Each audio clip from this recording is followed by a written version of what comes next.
নমস্কাৰ আপোনালোকক আজি মই এটা বিশেষ প্ৰডাক্ট দেখুৱাব বিচাৰিছো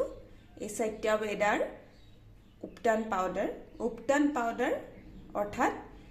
face pack and body scrub এয়া এবিধ গুড়ি পদাৰ্থ হয় গুড়ি ইয়াতে কি কৰিব লাগে আপোনালোকে কেটামান বস্তু মিলাব লাগে আৰু গা ধোৱাৰ আগত এইটো বস্তু লগাব লাগে ইয়াত ধুনীয়াকৈ এপ্লিকেশন মেথড লিখা আছে আপোনালোকে নিশ্চয় ভাবিছে যে সাবুন থাকুতে মানে নহয় সাবুনবোৰ থাকুতে কিয়নো উপটন লগোৱাৰ প্ৰয়োজন এয়া আমাৰ বহু যুগান্তৰৰ পৰা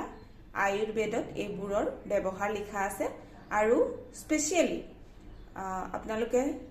ঠাণ্ডাৰ দিনবিলাকত আৰু ড্ৰাই স্কিনৰ যি সকল আছে তেওঁলোকে এই উপটনটো লগালে বিশেষকৈ সুবিধা পাব তেওঁলোকে কাৰণ কিয় সাবুন লগোৱাৰ পিছত আমি দেখা পাও খুব ড্ৰাই হৈ যায় আৰু ড্ৰাই হৈ যায় ড্ৰাই স্কিনবোৰ হেতু কথাৰ কাৰণে উপটন লগালে তাৰ পৰা সমাধান লাভ কৰিব এই বস্তুটো ব্যৱহাৰ কৰিবৰ কাৰণে কেনেদৰে ব্যৱহাৰ কৰে মই আপোনালোকক দেখাব বিচাৰিছো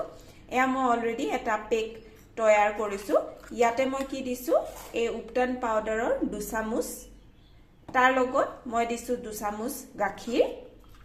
আৰু তাৰ লগত আপোনালোকক ড্ৰাই স্কিনৰ কাৰণে নাৰিকল তেল ব্যৱহাৰ কৰিবলৈ দিছে 1 চামুচ কিন্তু মই ইয়াতে যেহেতুকে ঠাণ্ডাৰ দিনত নাৰিকল তেলবোৰ গুট মাৰি থাকে অসুবিধা হয় ব্যৱহাৰ কৰিবলৈ এই কাৰণে তাৰ হলনি মই বাদাম অইল অৰ্থাৎ আপোনালোকৰ যোনটো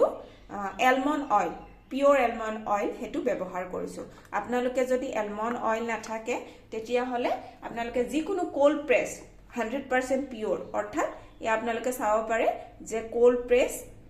মাষ্টাৰ্ড অইল মই এটু ব্যৱহাৰ কৰিব পাৰো ইচ্ছা কৰিলে আপোনালোকে কোল্ড প্ৰেছ অৰ্থাৎ যিটো বস্তু আমাৰ